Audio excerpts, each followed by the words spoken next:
So recently, a few people have asked me how they can tone their low belly. So in today's practice, we're going to explore how the pelvic floor functions in relation to our abdomen, our hips, and our ribs, with a focus on the lower abdomen, I guess, if you will. So to start off our practice, find a comfortable seat. You can be sitting on the ground, on a chair, or you can be lying down on your back with the knees bent and the feet hip distance apart. If you're sitting on the floor, if your knees are higher than your hip points, like those two little bony parts at the front of your hips, if the knees are higher, sit on a pillow or a yoga block. And that will just help bring our pelvis into a more optimal position so the spine can be vertical. And wherever you're sitting or lying down, just take a moment to settle, coming into the natural rhythm of your breath, aware of the inhales coming in and the exhales going out. Maybe bringing one hand onto the belly or both hands so you can feel how the belly naturally expands outward as you inhale and softens back in as you exhale. You don't have to force anything, just feel it. And we're going to consciously begin to extend our exhale, long exhale, and then just let the inhale naturally arise after that happens. Longer exhale. As you exhale, you might note how the low belly and the abdomen kind of flatten or tone. Inhale. Long exhale. So I'm not forcefully drawing my belly button in towards my spine or anything like that. It's just kind of like a natural kind of general flattening of the abdomen as you exhale.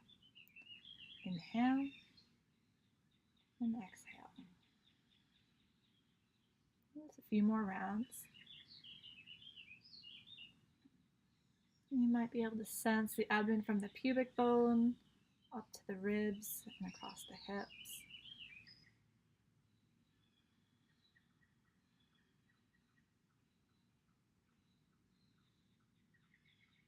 Good. And if you're lying down, you can stay lying. If you're in sitting, let's come down to a lying position. So you can be lying on your back with the feet hip distance apart. And then again, let's settle into the breath. And so we're going to explore here pelvic tilts.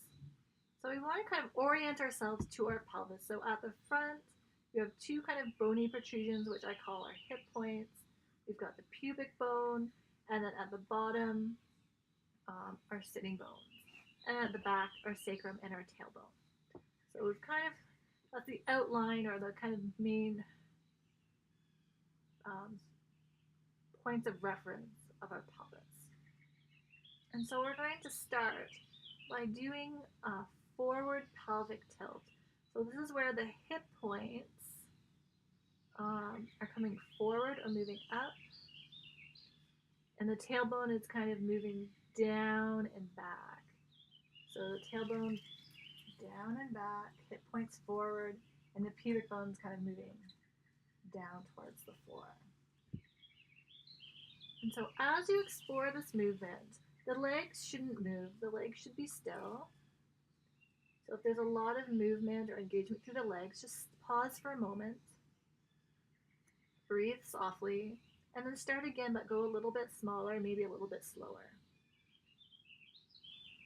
If you're connecting with your pelvis, you probably won't feel a lot of engagement through your back or your ribs. So if the ribs are really poking up, or if you feel like something going on in the shoulder blades, it just means you're using too much of your upper body. So then again, settle, pause for a moment, and then come back to the pelvis. So all I'm doing is tilting my pelvis forward and then releasing back to my starting position. Try that a few more times.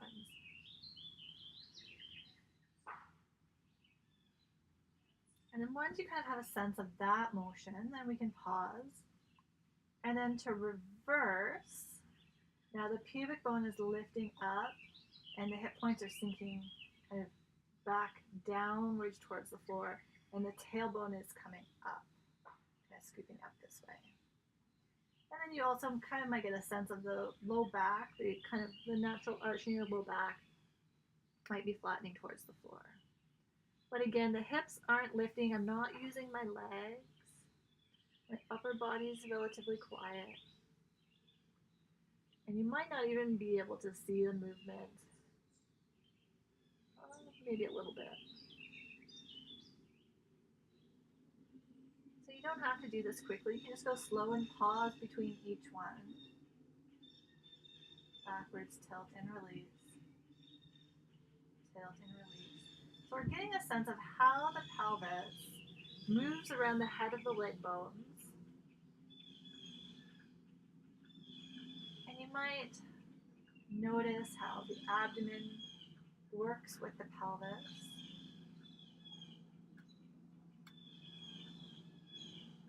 Notice if you're holding your breath or if you're able to breathe with ease. If you're holding your breath, pause again, and maybe go a little bit slower, a little bit smaller with your movement, so you're not feeling like you have to strain. And then you can begin to alternate between the two, tilting and tucking, tilting and tucking.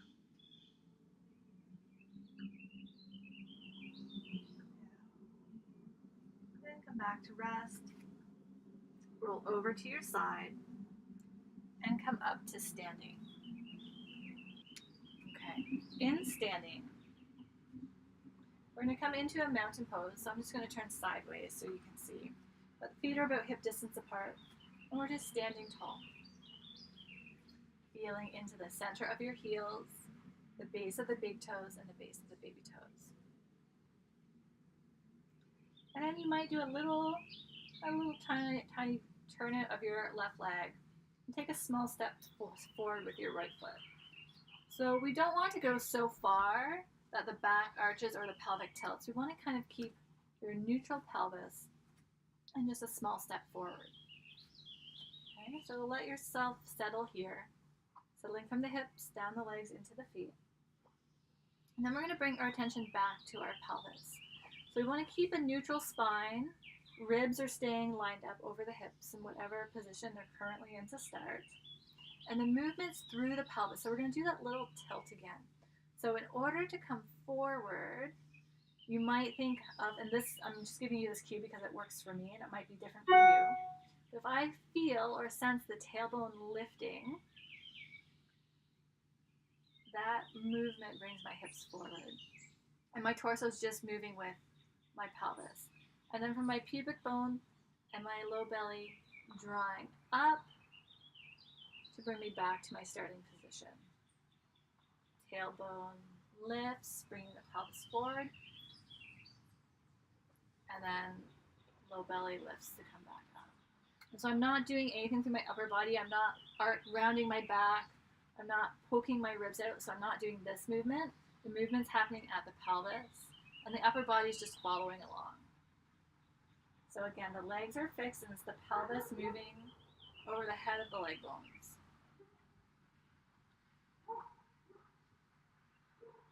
And if you go too far, there will be a point where the pelvis stops and then maybe the upper body keeps going.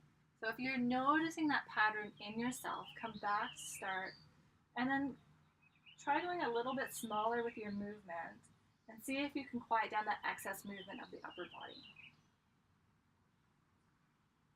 And after you've done a few on each, or on that side, come back to start.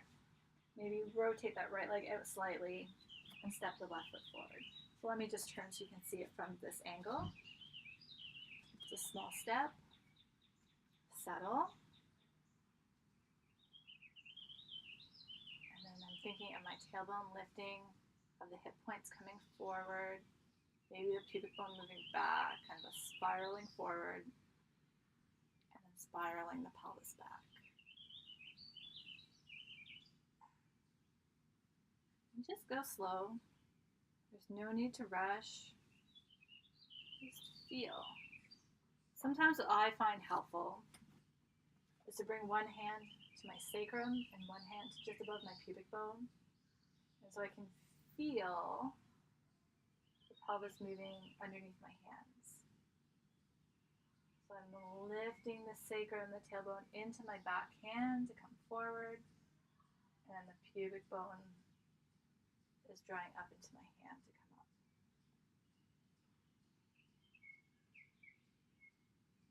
My body's not leaning to the side, and there's nothing wonky happening in my upper body, right?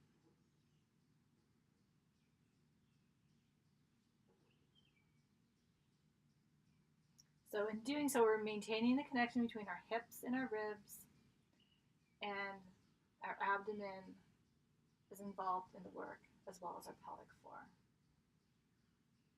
Good. And then you can step forward and just stand and notice how you feel. For myself, I know I'm feeling like I'm standing a little bit more grounded, more stable, a little bit taller, which is a really nice feeling. And then from here, let's explore a little bit of core work as it relates to the pelvic floor. So we're going to come back down to lying on our back. Oh, I might turn the other way so the sun's not in my eyes. Okay. So just come down and settle.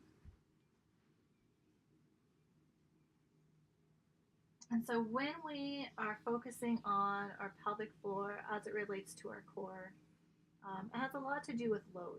So if our load is too high, something's going to happen. Maybe our belly pooches out, or we start to arch our back. Then we start to kind of compensate in other places.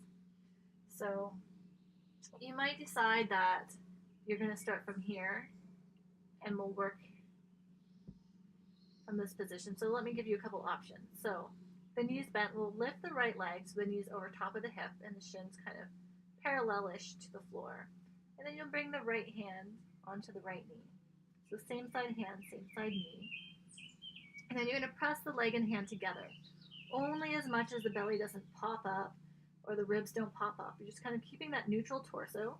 Neutral, neutral, neutral. Nothing's changed. Nothing's changed. And then I'm just pressing my hand into my knee. You may feel some engagement through the abdomen. Now, if this is too much for you, you can use a wall. And so you might bring both feet up onto a wall and then bring the one foot just slightly away and start here. And then in terms of how long you hold it, it's going to depend. You want to be in a place where you can breathe with ease. If there's pain or strain through your system, this might not be the best option for you right now. Or it might just be you hold for a shorter amount of time. Okay. And then we can switch sides. So we're only pressing as much as the pelvis stays neutral, the hips aren't hiking up or shifting around. Breathing with ease.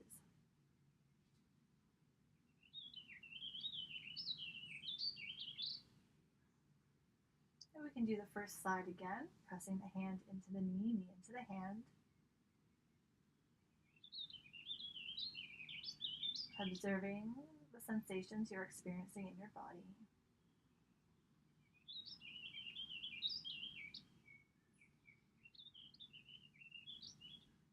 Switching sides again.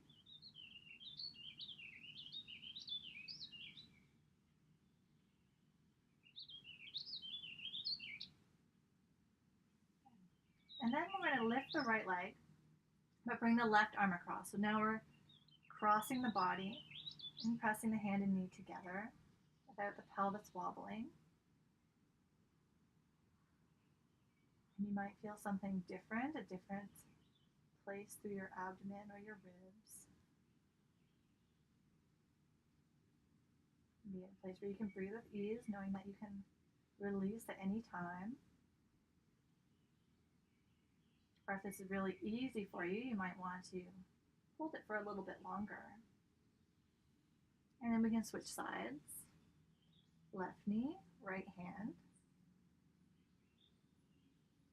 So we're trying to keep the leg as much to 90 degrees as possible. You don't want to be in close. So if your arm doesn't reach your knee, you could use a block, and that just kind of extends the length of your arm.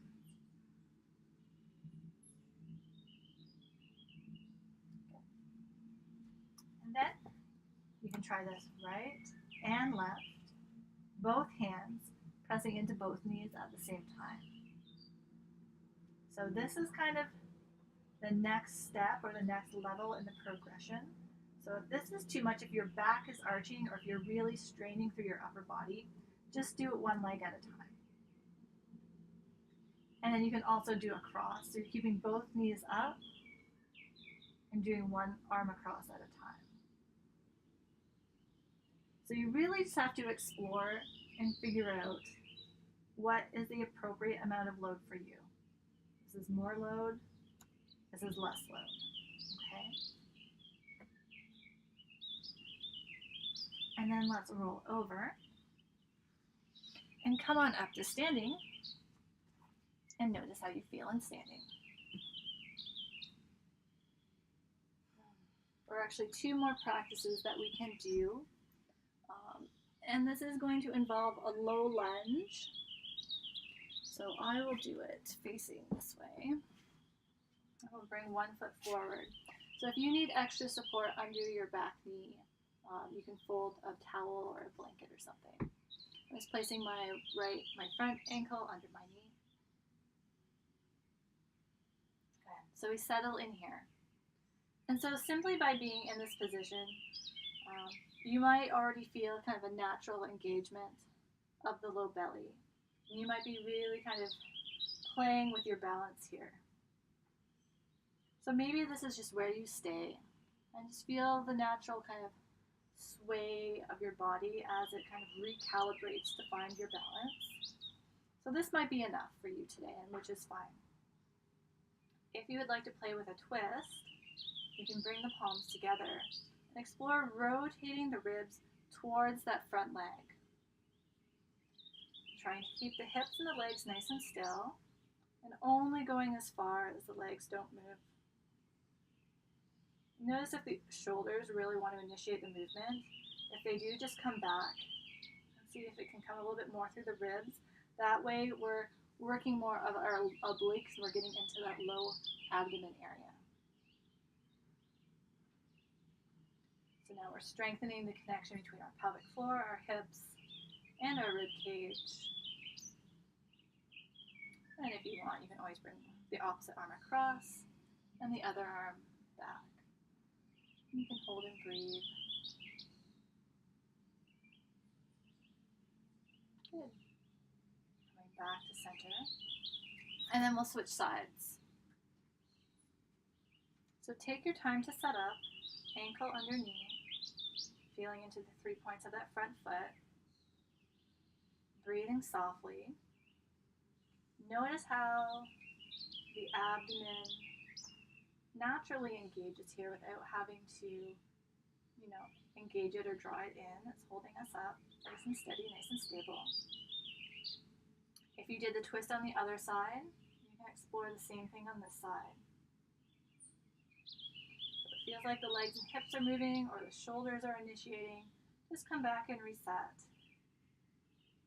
And once you find that gentle twist, opposite arm can come across, and the other arm can come back.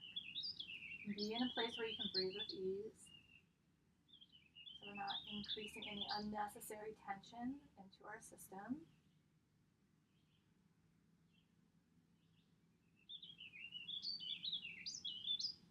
We want the work to be in this area.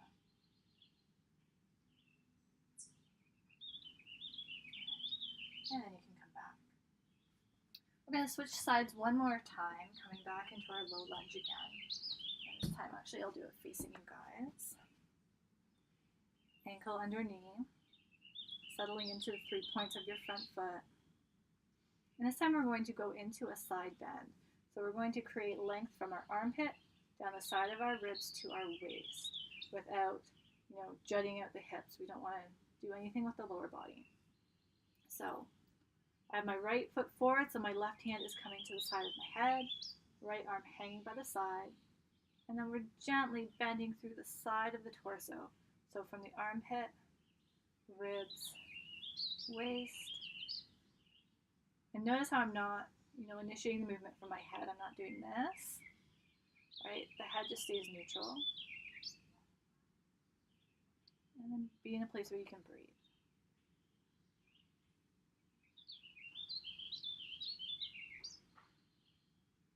Maybe breathing into the side of the ribs. Notice maybe sensation in your low belly, the ribs, the hips, and coming back. You can try that side again, and then when you're ready, switching sides. Ankle under knee, sensing into the 3 points of the front foot so we're nice and steady. Hand comes to the side of the head, and then finding length from the armpit down the sides of the ribs to the hip. Breathing here.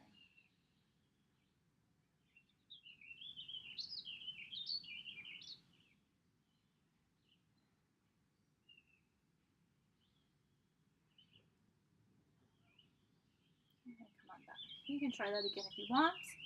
So a few exercises and breathing practices to help you reconnect to your pelvic floor and your low abdomen. Have fun exploring and let me know if you have any questions. Have a great day.